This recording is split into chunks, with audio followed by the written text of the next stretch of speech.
18 मई 1974 भारतीय इतिहास का सबसे महत्वपूर्ण मोड़ था, जिसने भारत के परमाणु प्रक्षेप वर्ग की शुरुआत का संकेत दिया। शांतिपूर्ण परमाणु विस्फोट ने वैश्विक अप्रसार व्यवस्था से प्रतिरोध का सामना करने के बावजूद परमाणु क्षमता वाले देशों के विशिष्ट समूह में भारत ने प्रवेश को चिन्हित किया।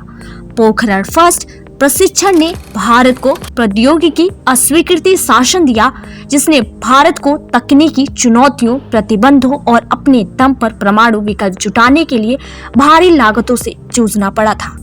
5 दशक बाद इस अभूतपूर्व कदम और उसके बाद के वर्षों में भारत की परमाणु नीतियों में हुए बदलाव के आकलन करने से भू राजनीतिक तनाव, तकनीकी महत्वाकांक्षाओं और नैतिक दुविधाओं के परस्पर क्रिया की एक झलक मिलती है।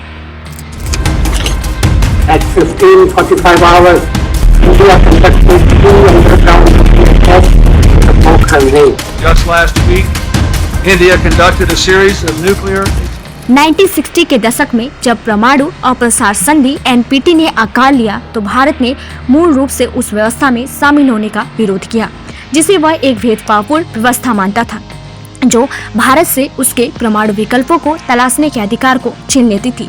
हालांकि शुरू में आंशिक परीक्षण प्रतिबंध संधि और व्यापक परीक्षण प्रतिबंध संधि जैसी कई अप्रसार पहलों का समर्थन किया गया था, लेकिन भारत का मानना था कि NPT पर हस्ताक्षर करने से 1960 के दशक के मध्य तक हमेशा के लिए परमाणु संपन्न और वंचितों के बीच एक अनुचित परमाणु मानदंड स्थापित हो जाएगा।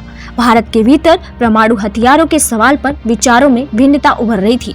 होमी भाभा जैसे साइंटिस्ट, जिन्होंने परमाणु प्रशिक्षण में महत्वपूर्ण भूमिका निभाई, ने खनन और भू हस्तांतरण परियोजना जैसे नागरिक उद्देश्यों के कम से कम शांतिपूर्ण परमाणु विस्फोटक विकसित करने के विकल्प को बनाए रखने की वकालत की। हालांकि PNE कार अधिकारों की क्षमताओं को आगे बढ़ाने के लिए सुविधाजनक रूप से कवर भी प्रदान कर सकता था। यहाँ तक कि राजनीतिक नेतृत्व के बीच इस बात पर मतभेद था कि भारत को अपने परमाणु मार्ग पर कैसे आगे बढ़ना चाहिए। तात्कालिक प्रधानमंत्री नेहरू बढ़ती सुरक्षा चिंताओं के बावजूद हथियार बनाने के बारे में दुविधा में रहे, खासकर चीन के साथ युद्ध, और 1964 में लोक नूर में चीन के परमाणु प्रशिक्षण के बाद नेहरू के उत्तराधिकारी लाल बहादुर शास्त्री ने भी चीनी परीक्षण के बाद परमाणु हथियार बनाने के लिए घरेलू बदलाव का विरोध किया और 1964 में यूनाइटेड किंगडम की अपनी यात्रा के दौरान परमाणु शक्तियों के वैकल्पिक सुरक्षा आश्वासन मांगा। हालांकि 1966 में इंदिरा गांधी के कार्यकाल के दौरान उन्होंने एक अलग ही रास्ता अपनाया। अपने पूर्ववर्तियों के विपरीत गांधी ने भेदभावपूर्ण NPT के खिलाफ एक सख्त व्यवहारिक राजनीतिक रुख अपनाया। उन्होंने जरूरत पड़ने पर शांतिपूर्ण विकल्प की तलाश में अगले कई वर्षों में एक कार्यात्मक परमाणु विस्फोटक क्षमता हासिल करने के लिए भारतीय परमाणु प्रतिष्ठान द्वारा व्यापक प्रयासों को अधिकृत किया। 1960 के दशक के अंत तक भारतीय परमाणु वैज्ञानिकों द्वारा गहन कार्य के बाद कार्यक्रम अंततः अपने बड़े छड़ के लिए तैयार था। 18 मई 1974 को पोखरण फर्स्ट, जिसका कोड नेम स्माइलिंग बुद्धा था, को सुदूर राजस्थान के रेगिस्तान में भूमिगत परीक्षण के माध्यम से विस्फोटित किया गया था। हालांकि आधिकारिक तौर पर इसे शांतिपूर्ण परमाणु विस्फोटक PNE कहा जाता है। पोखरण फर्स्ट भारत की परमाणु तकनीकी का वास्तविक प्रदर्शन था, जिसने भारत को कुलीन परमाणु क्लब में प्रवेश दिलाया। सफल भूमिगत विस्फोट ने अपार राष्ट्रीय गौरव को जगाया, लेकिन उपमहाद्वीप ने परमाणुकरण पर वैश्विक निंदा और चिंताएं भी पैदा की थी। एक परमाणु हथियार संपन्न राष्ट्र के रूप में सम्मान पाने की बजाय भारत को इस परीक्षण के कारण कठोर दंड का सामना करना पड़ा। 1975 की शुरुआत में संयुक्त राष्ट्र अमेरिका ने प्रमुख परमाणु आपूर्तिकर्ताओं को एकजुट कर परमाणु आपूर्तिकर्ता समूह NSG की स्थापना की, एक निर्यात नियंत्रण कार्टेल जिसका उद्देश्य गैर NPT राज्यों को परमाणु सामग्री और प्रौद्योगिकी को हस्तांतरण को विनियमित करना था। NSG ने अत्यधिक प्रतिबंधात्मक सुरक्षा उपाय और निर्यात नियंत्रण लगाए, जो भारत के परमाणु कार्यक्रम के लिए प्रभावी प्रौद्योगिकी इनकार के बराबर थे। नई दिल्ली के अमेरिका, कनाडा और अन्य देशों के महत्वपूर्ण परमाणु ईंधन आपूर्ति और उपकरणों तक पहुंच खो दी। अमेरिका ने भीतर ही पोखरण फर्स्ट विस्फोट के कार्टर प्रशासन द्वारा 1978 के ऐतिहासिक परमाणु अप्रसार अधिनियम को पारित करने को प्रेरित किया। अमेरिका और कई अन्य देशों द्वारा की गई कार्यवाहियों ने भारत पर भारी प्रतिबंध लगा दिए, जिसने आने वाले दशकों तक वैश्विक अप्रसार व्यवस्था में भारत को बहिष्कृत कर दिया। इस परीक्षण ने भारत की परमाणु क्षमताओं को प्रदर्शित किया, लेकिन इसकी कीमत स्थापित परमाणु शक्तियों से गंभीर प्रौद्योगिकी इनकार को भड़काने के रूप में चुकानी पड़ी।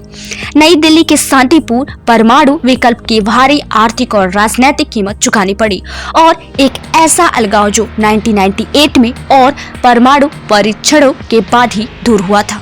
1980 के दशक में भारत ने फिर से परमाणु उपकरणों के परीक्षण के विचार पर काम किया। खास तौर पर 1980 में इंदिरा गांधी के सत्ता में वापस आने के बाद 1981 में प्रधानमंत्री इंदिरा गांधी ने शुरू में एक अतिरिक्त परमाणु परीक्षण को मंजूरी दी, लेकिन 24 घंटे के भीतर ही अपने फैसले को पलट दिया। अगर भारत ऐसे समय में परमाणु परीक्षण फिर से शुरू करता जब नई दिल्ली बाहरी सहायता पर बहुत अधिक निर्भर थी, तो आर्थिक प्रतिबंधों के परिणाम बहुत बड़े थे। यह भारत की 1974 की PNE की सबसे महत्वपूर्ण विरासतों में से एक थी। इस हद तक की प्रतिबंध संबंधी खतरों और संभावित सहायता कट ऑफ ने भारत को परीक्षण करने से रोक दिया। इसके अलावा NSG और NNPA जैसे निर्यात निरक्षण प्रतिबंधों के माध्यम से प्रौद्योगिकी अस्वीकृति अवस्थाओं की एक पूरी श्रृंखला को शुरू किया। इंदिरा गांधी के उत्तराधिकारी राजीव गांधी कभी भी परमाणु हथियारों के शौकीन नहीं थे। हालांकि उन्होंने परमाणु उपकरणों के डिजाइन में प्रतिशोधन और सुधार की अनुमति दी और अपने कार्यकाल के दौरान प्रयोगशाला आधिकारिक तकनीकी कार्य को तेजी से जारी रखने की अनुमति दी। 1980 के दशक में परमाणु परीक्षण फिर से शुरू करने का दबाव आश्चर्यजनक रूप से पाकिस्तान के परमाणु हथियार कार्यक्रम में तेजी के साथ उभरा। विडंबना ये है कि फिर से 1974 में PNE का एक और महत्वपूर्ण विकास और विरासत था। इसका पाकिस्तान पर इतना प्रभाव पड़ा कि भारत से पहले ही उसने हथियार बंद क्षमता हासिल कर ली, जबकि भारत खुद को उलझनों में उलझा लिया जिसमें परीक्षण करना है या नहीं, और नई दिल्ली द्वारा परमाणु हथियार क्षमता हासिल करने की स्थिति में परमाणु निरस्त्रीकरण के लिए इसकी प्रतिबद्धता क्या होगी, इसके बारे में एक कठिन और कष्टदायक बहस शामिल थी। फिर से मार्च 1989 तक परमाणु बम विरोधी राजीव गांधी ने भी चीनी सहायता की बदौलत एक निर्णय ले लिया था कि वे पाकिस्तानी हथियार कार्यक्रम की वृद्धि और ताकत तथा भारत के लिए उसके खतरे के बारे में काफी कुछ देख चुके हैं और इस कारण वे आगे कोई परीक्षण किए बिना ही भारत के परमाणु कार्यक्रम को सशस्त्रीकृत करने की अनुमति देने को बाध्य हो गए। प्रधानमंत्री अटल बिहारी वाजपेयी के नेतृत्व वाली भारतीय जनता पार्टी की सरकार द्वारा 1998 में किए गए परमाणु परीक्षणों के बाद भारत ने परमाणु परीक्षणों पर रोक लगा दी थी। पोखरण के बाद नई दिल्ली के क्लिंटन प्रशासन के तहत वाशिंगटन के साथ परमाणु वार्ता की और इसके उत्तराधिकारी जॉर्ज W. बुश प्रशासन एक समझौते को समाप्त करने को तैयार था, जो नई दिल्ली को अपने परमाणु हथियार कार्यक्रम को छोड़े बिना परमाणु वाणिज्यिक को फिर से शुरू करने की अनुमति देगा। हालांकि भारत को अपनी नागरिक परमाणु संपदा के एक हिस्से को अंतर्राष्ट्रीय परमाणु ऊर्जा एजेंसी के पूर्ण दायरे वाले सुरक्षा उपायों के तहत रखेगा। इसकी परिणति 18 जुलाई 2005 में DFW बुश प्रशासन और मनमोहन सिंह सरकार के बीच 123 समझौते में हुई। 3 साल बाद भारत ने NSG के एक स्पष्ट छूट हासिल की। 1974 के परमाणु ऊर्जा समझौते को न केवल वैश्विक परमाणु व्यवस्था को चुनौती दी, बल्कि अंतर्राष्ट्रीय समुदाय ने भारत को एक बहिष्कृत और संशोधनवादी राज्य के रूप में देखा। बल्कि दशकों के बाद उसने अंतर्राष्ट्रीय समुदाय को भारत को एक वास्तविक परमाणु हथियार संपन्न राज्य के रूप में स्वीकार करने के लिए प्रेरित किया, जो परमाणु वाणिज्य के सभी लाभों का आनंद ले सकता था।